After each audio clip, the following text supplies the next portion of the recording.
Oscar, si en este debate, bueno, existió cierta beligerancia entre los candidatos, ¿qué se espera en la campaña hasta las elecciones? ¿Una campaña sucia, sin mayor, digamos, argumentación de sus propuestas, de sus ideas, sino más bien de atacar al otro para posicionarse? Lo que encuentro es que hay como hay una lógica un poco discursiva en ambos candidatos que creo es la que va a perdurar. Y es una que Novoa, y no de ahora, tampoco no solamente del debate del día de ayer, sino de lo que fue también la primera vuelta electoral, ha tratado de posicionar sin tanto éxito, creo yo, la idea de que Luisa González es el pasado. Esa idea fuerza un poco de tú representas el correísmo, tú representas el narcotráfico, el viejo país. Digamos que alrededor de ese concepto del pasado gravitan un montón de ideas que Daniel Noboa intenta posicionar sobre Luisa González y yo creo que es hacia allá, hacia donde va a ir. Lo que vi ayer también creo que reafirma que esa lógica se va a profundizar. Hay momentos en que, no sé si lo recuerdan, los candidatos tenían la posibilidad de lanzarse preguntas contra el otro o la otra. Y la pregunta de Daniel Noboa, por ejemplo, fue muy específica. ¿Le dará salvoconducto a Jorge Glass? Entonces, digamos que ahí está un poco esa lógica que, insisto, es tratar de mostrar a Luisa González como la representante de todo lo pasado, de todo el anterior. Y Luisa González, un poco su lógica estuvo en presentarla como efectivamente un presente, pero sí un presente en clave de incumplimientos y mentiras. Creo que la palabra más repetida en el marco del debate fue no mientas, Daniel, no mientas, Daniel, has incumplido 15 meses sin hacer nada. Digamos que fueron frases que lograron efectivamente desde el punto de vista comunicativo posicionarse de manera estructurada en las intervenciones de Luisa. Y mi impresión es que eso es lo que va a pesar, digamos, en el marco de la segunda, de la campaña de la segunda vuelta, y es cada uno va a tratar de posicionar un debate alrededor de tú eres el pasado y tú eres un presente de mentiras. Y es un poco esas dos lógicas, esas dos líneas las que van a marcar, creo yo, el debate. Y un poco frente a esto que dice Daniela, a mí, yo creo que en medio de todo esto de María Moreno, yo creo que eso, además de que efectivamente fue una idea que logra posicionar Luisa González en su intervención como la presidenta de ADN y vinculada al narcotráfico. Creo que además fue una jugada muy inteligente para zafarse de las acusaciones con las que llega Daniel Noboa desde el primer momento, a decirles tú eres la representante del correísmo, del vínculo con el narcotráfico. Las primeras preguntas están alrededor de si retomar o no la tabla de drogas. Y Luisa González le dice como, no lo voy a hacer, y saca esta carta de María Moreno, y prácticamente ya el debate giró alrededor de si ADN es o no un partido que está vinculado con el narcotráfico o no. Yo creo que Luisa González lo hizo de manera muy solvente, creo que se zafó de manera muy inteligente, digamos, de estos ataques. Y estos elementos son los que me permiten balancear que creo a Luisa González le fue muchísimo mejor en el debate que a Daniel Noboa. Ahora, digamos, el discurso de Noboa, por un lado, la desdolarización, el caso de Maduro, de Venezuela, alcanzan, seguramente van a estar presentes durante esta campaña, pero alcanzan o por qué insistir en eso si, digamos, hay otros temas más importantes. Y en el caso de González también, pues bueno, todo lo que ha pasado, Sacha, los desayunos escolares, Petronovoa, etcétera. Todo eso, digamos, alcanza estratégicamente para captar votos en estas 3 semanas, ¿o no, Daniela? Yo creo que no, porque digamos, las cartas narrativas que ya funcionaron en su tiempo, que ya se agotaron, como el tema de Venezuela y Maduro, como el tema, incluso el tema de los ecuadólares, mira que ya es una narrativa que ya no asusta al ecuatoriano promedio. ¿Por qué? Porque vivimos una crisis tal que O sea, si tú le preguntas al ecuatoriano, ya no le asusta ser Venezuela porque de pronto siente que vive la crisis de Venezuela. O sea, ya vivimos apagones, vivimos desempleo, vivimos una inseguridad brutal. Entonces, que a nosotros nos digan que vamos a ser Venezuela, no es algo que ya nos llame la atención. Entonces, son narrativas que en su tiempo funcionaron, que hace a ver, en la campaña del año pasado puede ser que haya funcionado, pero que ahora ya no, porque ha sido un año extremadamente duro para el país y tampoco hemos tenido soluciones concretas que a nosotros nos permita tomar decisiones como electores. Fíjate que Noboa pierde una carta importantísima que es el eje de gobernabilidad, porque él no habla cómo va a ejercer el poder, él estando en el poder. Porque Luisa González, bueno, a la final ella ahora no se la ha visto mediáticamente tomando decisiones, ¿no? Pero Noboa, que ha estado ahí en el tema de apagones, en el tema de inseguridad, en el tema de empleo, en el tema de economía, ahora cuando en el eje de gobernabilidad, cuando se le lanza la pregunta, y ambos no contestan cómo van a gobernar, si van a hacer alianzas o no, para qué van a gobernar, o sea, no hay un relato concreto. Entonces eso también a nosotros como lectores nos permite evidenciar que efectivamente las narrativas del miedo que en su tiempo funcionaron, hoy ya no funcionan porque ya nos pasó. O sea, ya el ciudadano, y por eso ya no encuentra opción tampoco el ciudadano. O sea, ya si de por sí el ecuatoriano no creía mucho en los políticos, por eso instituciones como la Asamblea Nacional están tan desgastadas, o sea, ya no tienen credibilidad. Ahora le sumamos a que instituciones como el CNE, por ejemplo, tampoco tienen credibilidad. Entonces, y eso se refleja en el debate, eso se refleja en las medidas que toman y eso se va a reflejar también en el día de las votaciones. Entonces, sí creo que aquí en estos ejes temáticos que ambos pudieron haber aprovechado para mover desde las emociones o desde la racionalidad a los electores, no lo aprovecharon de manera correcta. Perfecto, muchas gracias.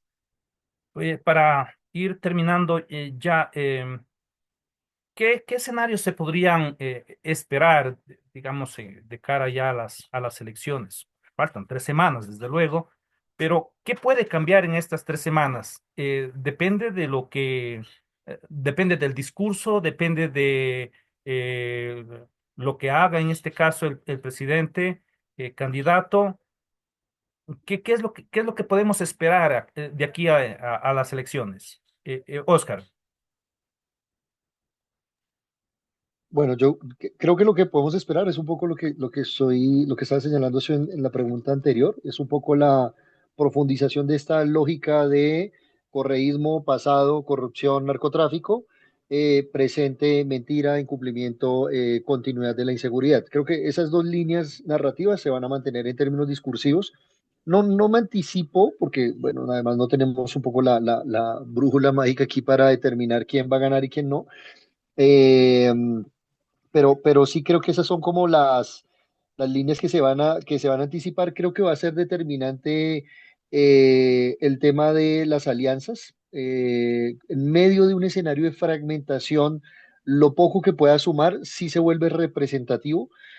Me parece que puede seguir esta línea de María Moreno con el tema ADN, puede seguirse profundizando porque además sí le rentabiliza efectivamente a Luisa González.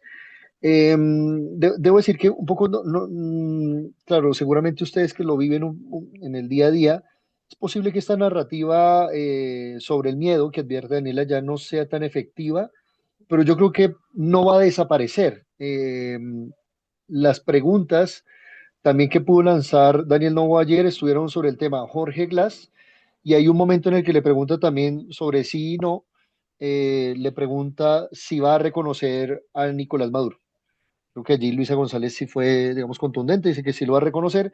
Lo que yo no me esperaba, debo decirlo, es que un poco utilizara la carta de señalar que va a utilizar las mismas lógicas de Donald Trump para decir yo voy a tomar a los migrantes venezolanos desempleados y los voy a extraditar. Entonces, esta es una cosa que yo la verdad debo decir que no lo imaginé. Eh, pero creo que eso muestra también que Luisa González también sabe que ese temor ya puede no ser tan efectivo, pero no ha desaparecido. O sea, el factor Venezuela sigue marcando un poco la agenda electoral y lo va a seguir marcando. y lo es por las mismas condiciones de Venezuela, por el fraude que circuló alrededor de las elecciones, por un montón de cosas que están pasando allí, y porque la migración, digamos, si bien ha bajado, no se va a detener en tanto la crisis económica de Venezuela no se resuelva. Entonces yo creo que esta es un tema que va a seguir presente. Y bueno, ya hoy apareció María Moreno, no sabemos qué otro escándalo puede aparecer de lado o de un lado o del otro. O sea, creo que cada uno va a empezar también a tratar de hurgar, eh, y es determinante. O sea, eso puede finalmente marcar una elección. Pienso, y ahora que estoy contando esto, en lo que fue la segunda vuelta de la elección entre Rodolfo Hernández y Gustavo Petro en el caso colombiano. Yo no tengo duda que Rodolfo Hernández pierde en el momento en el que Daniel Coronel, un periodista, muestra eh, a Rodolfo Hernández en un yate en los Estados Unidos rodeado de un poco de chicas jóvenes en traje de baño, ¿no? Y parece jocoso, pero realmente mostró, digamos, mostró el candidato sibarita, el candidato un poco, lo que era realmente culturalmente Rodolfo Hernández, y yo creo que ahí hubo el punto de quiebre. Entonces, no me extrañaría que aquí en adelante empiece a aparecer ese tipo de cosas, además porque ambos ya lo mostraron. O si Luisa González intentó, o intentó, no puso en el tema, en la agenda, el tema de María Moreno, la respuesta de Daniel Noboa fue el tema este de la rana René.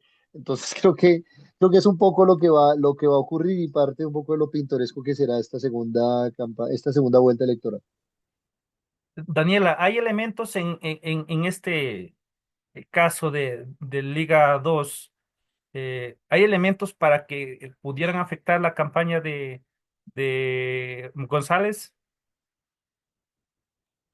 Yo creo que sí, bueno, sí, sí hay elementos, porque evidentemente son chats un poco que revelan básicamente esta pugna de poderes, ¿no?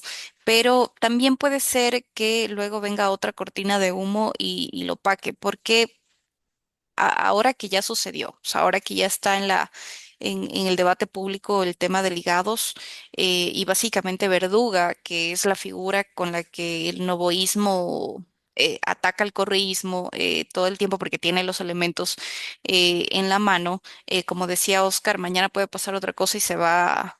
Y se va a perder, ¿no? Entonces, sí, sí creo que pueden existir elementos, pero tendrían que ser muy bien jugados como para que perjudique al 100% la campaña correísta.